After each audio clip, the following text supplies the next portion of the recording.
এমন বীভৎসতা নির্মমতা হয়তো কেউ দেখেনি আগে। গুলি করে হত্যার পর মরদেহ ভ্যানে ছুঁড়ে ফেলার ভিডিও ভাইরাল হয় কদিন আগে। মূলত সামাজিক যোগাযোগ মাধ্যমে ভিডিও সামনে না আসলে হয়তো অজানাই থেকে যেত এমন বর্বরতা। আন্দোলনের সময় আশুলিয়ায় ভ্যানগাড়িতে ৬ জনের লাশ পুড়িয়ে দেওয়ার ঘটনায় সাবেক প্রধানমন্ত্রী সহ ৭০ জনের বিরুদ্ধে ২টি অভিযোগ দায়ের হয়েছে আন্তর্জাতিক অপরাধ ট্রাইব্যুনালের তদন্ত সংস্থায়। বিচার চেয়ে ২ জনের পরিবার এই অভিযোগটি দায়ের করেছেন।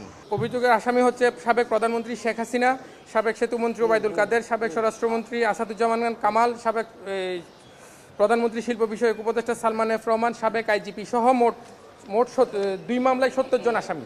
আসামির বিরুদ্ধে অভিযোগটা হচ্ছে তারা আন্দোলনরত ছাত্র জনতাকে আংশিক বা সমূলে নির্মূল করার জন্য তাদের অধীনস্থ পুলিশ বাহিনীকে হত্যার নির্দেশ দিয়েছে এবং ঊর্ধ্বতন কর্তৃপক্ষের আদেশ মেনে আশুলিয়া ঘটনা ৫/৮/২০২৪ তারিখ আশুলিয়া থানায় কর্মরত সকল অফিসার ফোর্স নির্বিচারে আন্দোলনরত ছাত্র জনতার উপর গুলি চালিয়েছে এবং গুলি চালিয়ে ৬ জন ছাত্রকে হত্যা করেছে। এ নিয়ে ট্রাইব্যুনালে গণহত্যার অভিযোগ জমা পড়ল ১৫টি।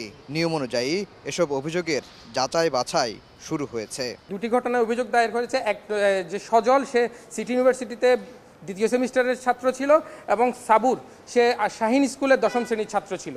এখন পর্যন্ত ট্রাইব্যুনালে বিচারক নিয়োগ করতে পারেনি সরকার। আফজাল হোসেন, সময় সংবাদ, ঢাকা।